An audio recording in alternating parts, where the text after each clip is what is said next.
noches, ¿cómo les va? Gracias por acompañarnos como siempre. Soy Carlos Brown. Estamos todos los días viernes a las 22 horas por Canal Rural en nuestro programa El Estado que Viene. Y allí lo decimos reiteradamente, charlamos, conversamos, analizamos temas que son de mucho interés, porque así me lo dicen, que es un programa que a diferencia de otros permiten análisis con mucha tranquilidad, profundizar temas que en muchos casos son desconocidos y que permiten, bueno, eso mismo, saber de qué se trata y darse cuenta que no todo es pelea, que no todo es, digamos, grieta ni situaciones de virulencia, ¿no? Así que allí estamos y seguiremos en esta misma tesitura. Y hoy lo tenemos a Marcelo Musillo, director ejecutivo del Círculo de Legisladores de la Nación Argentina. ¿Cómo te va, Marcelo? ¿Qué decís? ¿Cómo estás, Carlos? Siempre un placer estar invitado a tu programa. Muchísimas gracias, Marcelo. Vos sabés que decía, ¿no? Salir un poquito de la grieta, salir un poquito de la virulencia, que a veces nos agota, ¿no? Llega un momento dado que uno ya no sabe para qué lado disparar de estas cuestiones así tan virulentas que se generan. Y en la charla previa contigo, ¿no? Hablábamos precisamente del rol del Círculo Legislador, un rol que intenta precisamente eso, de que los legisladores nacionales en actividad con mandato cumplido puedan reunirse, charlar, conversar, analizar los temas del país tan significativos en un ámbito como la legislatura nacional, pero desde el punto de vista de la aceptación de lo que cada uno piensa y de la discusión razonada. ¿Esto es así? Sí, correcto. Mira, como dice el presidente Basile, el Círculo de Legisladores de la Nación, por su estatuto, está creado justamente como think tank oficial del Congreso de la Nación, para tocar temas de prospectiva en forma plural, ¿sí? Entonces, desde esa óptica, hemos sido convocados, en otras ocasiones lo he comentado, por la Unión Interparlamentaria Mundial, como un caso único en el mundo de un organismo que tiene un think tank oficial. Generalmente los think tank son privados. Hay pocos organismos públicos que tienen un think tank que toca o analiza temas de prospectiva desde una perspectiva legislativa y en forma plural. Entonces, cuando en Ginebra nos convoca la Unión Interparlamentaria Mundial, nos convoca para que compartamos experiencia legislativa con el mundo y nos pide que seamos referentes en América Latina entera creando organismos similares, círculos de legisladores en distintos países. Lo mismo pasó en Estados Unidos en la última visita que hicimos a la ONU, donde los Member Former of Congress, el símil nuestro en Estados Unidos, nos pidió que seamos foco de estudio de Sudamérica para estos temas de prospectiva. Cuando hablo de temas de prospectiva, estamos hablando no de la agenda diaria, que es el menester del Congreso y de los diputados en actividad, a pesar de que el círculo nuclea a los diputados en actividad y diputados mandato cumplido.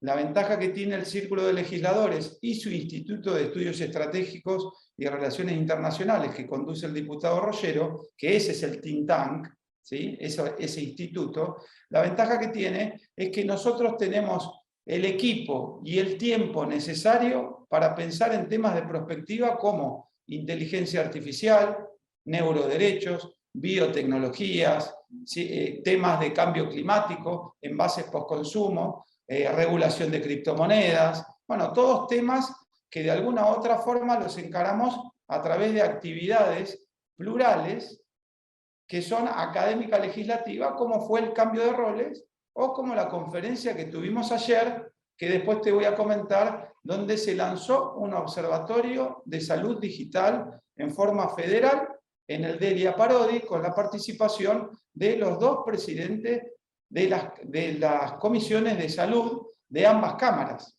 y con la anuencia del presidente de la Cámara, Marcelo, Sergio Massa, ¿no? Fíjate, lo interesante de la cantidad de cosas que has señalado y que todas esas, como estamos hablando de diputados y de senadores en actividad y mandato cumplido, son muy importantes para la capacitación, para la formación de los que están precisamente legislando leyes y resolviendo temas de la nación. Es muy importante. Pero me gustaría empezar a analizar algunas de las cosas que vos has dicho. Cambio de roles. Uno dice, cambio de roles, bueno, los que estamos en el tema, yo he participado de las primeras veces, con los primeros cambios de roles, sabemos perfectamente de qué estamos hablando. Pero para nuestra audiencia, contale un poco, cambio de roles, ¿qué es y qué se hace? Bueno, Cambio de Roles es un programa académico legislativo donde trabajamos en este momento con 23 universidades nacionales y el programa consiste, el nombre Cambio de Roles es una práctica habitual en la psicología, ¿sí? Lo que nosotros hacemos es un cambio de roles legislativo, entonces lo que estamos haciendo es enseñarle al mundo académico cómo se legisla, qué hay detrás de una legislación, porque muchos piensan, en forma errónea, que votar una ley es levantar una mano o poner un voto en el recinto de diputados. Pero ninguno se imagina todo el trabajo que hay de investigación, de legislación comparada, el trabajo de asesores, la técnica legislativa, la técnica y el procedimiento parlamentario, porque hay todo un reglamento que funciona en el Congreso de la Nación que rige la sesión y que hay que conocerlo y aprovecharlo en función de obtener determinado resultado en el tratamiento de la ley. Todo eso consiste y lleva a que, como decimos nosotros, nosotros llevamos el Congreso al mundo académico, llevamos la política al mundo académico. Y el programa Cambio de Roles es un programa inserto dentro de una actividad que se llama Pensando en el Parlamento del Futuro, porque creemos firmemente que las generaciones que vienen tienen que estar preparadas sobre estos temas de prospectiva con pensamiento digital legislativo. Entonces, es muy importante saber que quienes hoy tienen entre 25 y 28 o 30 años son los que nos tienen que legislar dentro de, no 10 años, 3, 4 años. Porque el futuro, como digo siempre, es hoy. Todas las cuestiones que yo planteé de prospectiva las estamos viviendo en el día a día sin darnos cuenta. Cada vez que tocamos una tecla disparamos un smart contract, un contrato inteligente, sin darnos cuenta. Cada vez que operamos en nuestro teléfono una banca digital, para poder entrar a la banca digital nos tomaron datos biométricos. ¿Qué hacen con los datos biométricos? No está regulado. Entonces hay un montón de segmentos y de nichos que la tecnología avanza y que necesita de un marco regulatorio legislativo que no está preparado. Marcelo, vamos a hacer nuestro primer corte y después vamos a seguir profundizando este tema. Nos va a dar algunos de los títulos de algunos de los cambios de roles que hubo y vamos a seguir viendo la tarea que hace el Círculo de Legisladores. Hacemos unos minutos y adelante. Vamos, señor director.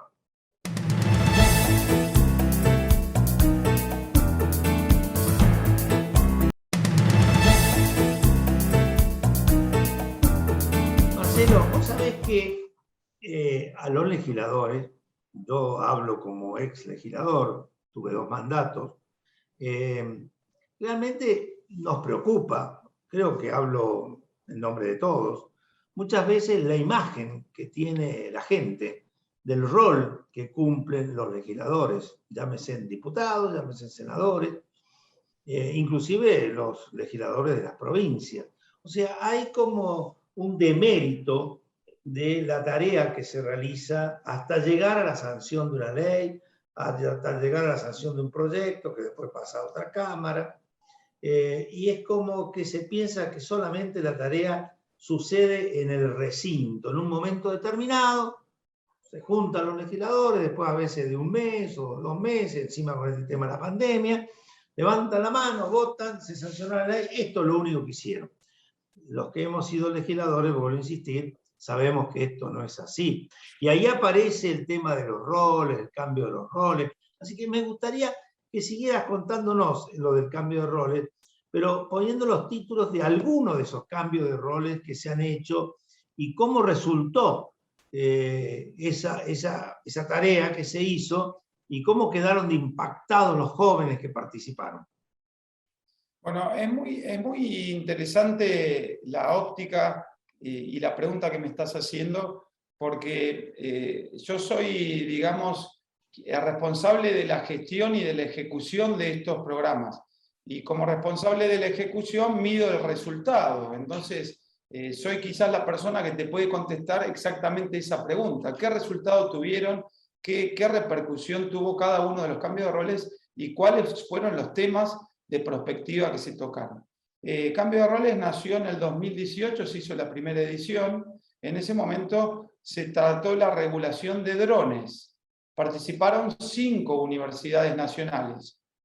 Había cerca de 200 universitarios que quedaron tan entusiasmados con ese proyecto. El proyecto, cuando termina, tiene todo el tratamiento parlamentario, como bien dijiste vos. Esto se arranca desde enseñarle a pensar como un asesor, a buscar la legislación comparada, cómo se trabaja con legislación comparada, cómo se llama a audiencias, cómo se investiga, cómo se desarrolla un tema. Después se le enseña la técnica legislativa para poder redactar la ley. Después se le hace la práctica parlamentaria, o sea, aprender el reglamento, saber cómo funciona la labor parlamentaria, cómo se llega a un recinto y cómo se vota.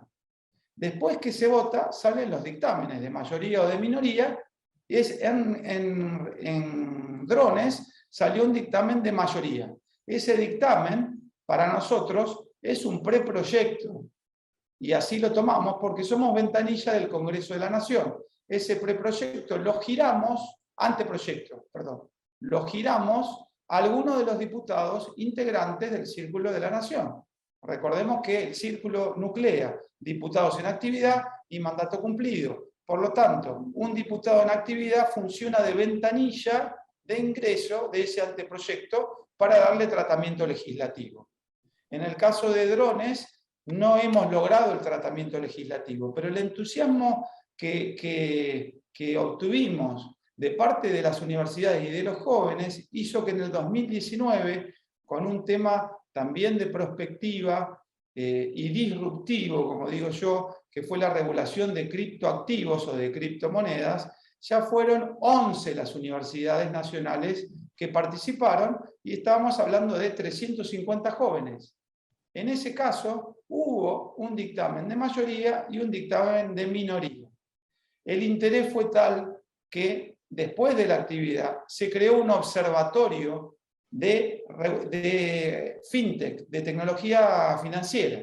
El observatorio fintech, del cual me toca dirigirlo, lo que hizo fue hacerle el seguimiento al dictamen de mayoría para darle tratamiento legislativo. ¿Cómo terminó eso? Ingresando en la Cámara de Diputados el año pasado. Ustedes, si tienen un poco de memoria, todavía sigue dando vuelta el debate si legislar o no legislar los criptoactivos, los exchanges, la minería y blockchain. Todo ese disparador surgió de cambio de roles pensado en el 2018, ejecutado en junio del 2019. Imagínate si no tuvo repercusión. Vos sabés que, sí, perdón, vos sabés que todo eso que estás señalando realmente es más que interesante, ¿no? A ver, nosotros tenemos que ir hacia una sociedad moderna, con procesos de imaginación, que nos permitan salir adelante en un país que está en condiciones de hacerlo, pero que lamentablemente por X razones, circunstancias y mal funcionamiento no lo está haciendo. Entonces, esto que vos estás haciendo con el Círculo de Legisladores, como director ejecutivo, como responsable de esta temática, es realmente muy importante, al margen de si tenga un resultado o no positivo en el momento, porque se va generando como una conciencia, y si esto se pudiera trasladar a la sociedad, para que no solamente el votante sepa que está eligiendo personas que van a tener una tarea profunda y que la deben cumplir, sino que aquellos que son elegidos sepan que lo que tienen que hacer es complejo, difícil y que se tienen que preparar con mucha fuerza y con mucho vigor. Exactamente. Ese es el leitmotiv del programa, es preparar a las futuras generaciones, que yo considero que hay una generación, que es la actual, que tiene que ser una generación puente, que tiene que preparar a la generación futura. Y ese es el trabajo que estamos haciendo. ¿Por qué? Porque quizás el resultado no hay que medirlo sobre si tuvo tratamiento legislativo o no tuvo tratamiento legislativo, sino que el resultado hay que medirlo sobre si instalamos la discusión del tema en la sociedad. Y quedó demostrado que la instalación de la regulación o no de criptomoneda fue un hecho durante todo el 2020 y parte del 2021. Eso por darte un ejemplo. En el 2020, en plena pandemia, nosotros iniciamos un proceso de digitalización y de un proceso de incorporación tecnológica en el círculo, incorporando el departamento de modernización a imagen y semejanza de la Cámara, dirigida por Sergio Massa, y tenemos la misma tecnología y la misma capacitación para poder conferenciar en forma digital. Lo hicimos durante todo el 2020, no interrumpimos los cambios de roles, se hicieron en forma virtual o mixta, y en el 2020 se tocaron temas como regulación, marco regulatorio de inteligencia artificial y el marco regulatorio de envases post-consumo. Y en el 2021, que estamos a días de iniciarlo, ¿sí? Creo que en 20 días tenemos el inicio del final, ¿no? Estuvimos trabajando todo este año en forma digital y ahora en forma presencial vamos a cerrar con recinto, el tratamiento en recinto. En el 2021 tenemos otro tema de perspectiva, que es la regulación de los neuroderechos.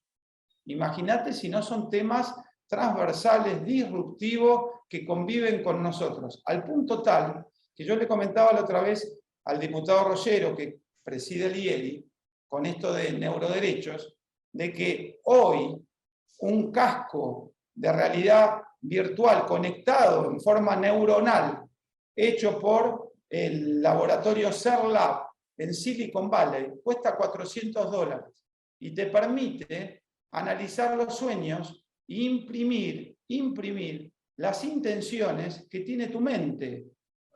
Eso necesita un marco regulatorio y eso está dentro de algunos de los temas de salud digital, que fue la conferencia que hicimos ayer en el Delia Parodi, en donde estuvieron figuras de lujo, como te decía, no solo los presidentes de las comisiones de salud de la Cámara de Diputados, el doctor Pablo Schedlin, y de la Cámara de Senadores, el doctor Mario Fiat, sino que estuvieron expertos de varias partes del mundo, como la francesa Anne-Marie Duguet, que es especialista y cátedra en UNESCO, ¿sí? En Toulouse, Marcelo, y también vamos a hacerlo, estuvo Marcelo. de la Facultad Vasca, Aliuska Eduardo, ¿no?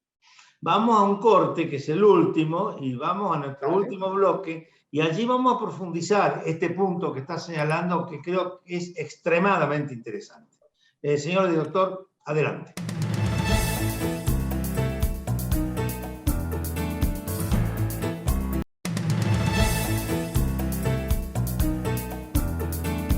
Marcelo, en el bloque anterior estabas empezando el análisis de una actividad que han hecho esta semana, donde ha aparecido un tema realmente muy apasionante vinculado con la salud.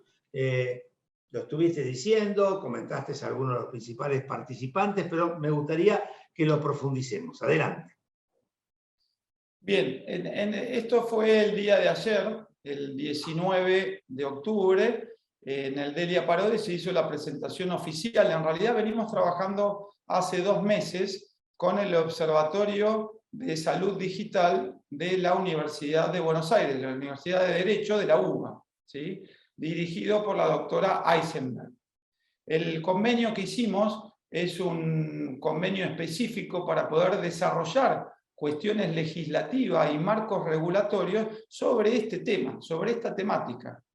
Esta temática es una temática muy importante para la comunidad entera, porque estamos hablando de cuestiones que hemos vivido en esta pandemia, en donde estuvimos conviviendo con medicina o con telemedicina, estuvimos conviviendo con sistemas digitales de seguimiento, de recuperación post-COVID, y entre algunos de esos temas, uno de los temas o de las verticales más importantes es la portabilidad de la historia clínica, un tema que data de años, hace años que se intenta legislar sobre la portabilidad de la historia clínica, es un tema trascendental para poder prevenir en forma adecuada cuestiones de salud, y lo que le hace falta es un marco regulatorio, porque la tecnología hoy en día está al alcance de la mano para que la portabilidad sea un hecho. Entonces, ese trabajo de hace un mes concluyó en la presentación que se hizo ayer en la Cámara de Diputados, en el Salón de Elia Parodi, con la presentación de todas estas figuras de renombre. Me estoy olvidando también del doctor Juan Corbalán, que es el director de inteligencia artificial del laboratorio de la UBA de Derecho, ¿sí? Que él también es autor del primer tratado de inteligencia artificial en la Argentina, que es una recopilación de los 23 expositores o conocedores más importantes de inteligencia artificial a nivel nacional. Vos sabés que todas estas cosas que vos estás señalando, que inclusive muchas de ellas, algunos no las terminarán de entender por las características y la técnica que se necesita para saberlo, pero marcan un rumbo que yo creo que es muy importante de señalar, que es el rumbo de una política moderna, que es lo que nosotros tenemos que buscar desesperadamente. Que en un país que intenta ir para adelante, que está en condiciones óptimas de hacerlo, debe haber una política moderna, que se plantee estrategias, que se plantee perspectivas, que es el futuro, y que se lo plantee mirando a plazos de mediano y largo tiempo, para que estas cosas sucedan no solamente como responsabilidad de alguien que está en ese momento en el cargo público, sino la continuidad del cargo público sin importar la persona o el signo partidario de quien esté detentándolo. Y esto en Argentina, lamentablemente, hoy por hoy, nos está costando muchísimo. Sí, en Argentina, hoy por hoy, las diferencias y las grietas son enormes, y entonces lo que hizo Juan no lo hace Pedro, y lo que hace Pedro no lo hace José, y esto nos va arrastrando y nos va arrastrando. ¿Vos creés que con esto que ustedes están haciendo en el Círculo de Legisladores podemos ir poniendo pequeñas adelantos de un futuro mejor? Mira, justamente era un poco lo que quería dejar como reflexión, ¿no? Esto son títulos que yo trato de instalar desde lo personal. Yo creo que hay que empezar a instalar políticas legislativas a nivel nacional, aparte de las políticas públicas ejecutivas, porque tendrían que ir de la mano, y lamentablemente no hay políticas públicas legislativas. El legislativo tendría que pensar en digital para poder desarrollar las leyes de prospectiva, pero tiene que estar acompañado por una política pública del Ejecutivo que promocione todas estas cuestiones, como la Internet de las Cosas, la inteligencia artificial, la realidad virtual, la nanotecnología, las biotecnologías, las infotecnologías y muchas más. Eso, que es el futuro, es hoy. Hoy nos está pasando. Tenemos que pensar, darle marcos regulatorios para poder tener esto encuadrado en una situación controlable y que sea productiva para todos. Esos tips se están instalando desde el trabajo que estamos haciendo nosotros. Vos sabés que los que somos un poquito viejos, por no decir bastante, nos costó mucho en su momento este tema de la tecnología, ¿no? Yo recuerdo hace 10, 15, 20 años atrás, o quizá un poco más, uno miraba todo lo que era el tema de Internet y parecía que era un imposible de todo punto de vista y que no iba a funcionar. Y hoy por hoy todo esto es el presente, como vos decís muy bien, el presente, y es el futuro. Sin esta actividad, un país no funciona. Así que yo realmente me alegro profundamente, Marcelo, que a través de la tarea que vos estás realizando, la tarea que está haciendo nuestro presidente, el presidente del Círculo de Legisladores, el amigo Basile, amigo y compañero Basile, realmente podamos verlo, ¿no? Y que cada día que pase se intensifique más y se profundice esta posibilidad, porque los legisladores necesitan ser los que muestren como ejemplo hacia adelante. Bueno, mira, te adelanto algo que para el año que viene, pero vale la pena difundirlo. Hay tanto interés de parte del mundo académico y también de los legisladores en actividad sobre algunas de las actividades que estamos planteando, que por ejemplo, nosotros estamos tratando de armar para el año que viene una mesa federal de inteligencia artificial con todos los polos tecnológicos a nivel país. En Rosario hay un polo tecnológico muy importante de inteligencia artificial, ya nos hemos puesto en contacto en Mar del Plata, en Córdoba, en Buenos Aires, en Mendoza. Tenemos que armar la mesa de inteligencia artificial federal. Marcelo, realmente muy contento de esta charla que hemos tenido y de esta forma de mostrarle a nuestros televidentes un aspecto no suficientemente conocido de la actividad legislativa, porque generalmente la imagen que hay no suele ser muy positiva. Y esto sabemos que no es así, pero hay que mostrarlo, demostrarlo y que la gente lo comprenda y lo acepte. Así que muchísimas gracias, Marcelo. Muy bueno lo tuyo. Te agradezco. Bueno, yo te agradezco el espacio porque, como decís vos, es importante la difusión de estas actividades en forma pública, ¿no? Así que siempre agradecido de estar invitado a tu programa, Carlos. Gracias, Marcelo. Y a nuestros televidentes los esperamos el viernes.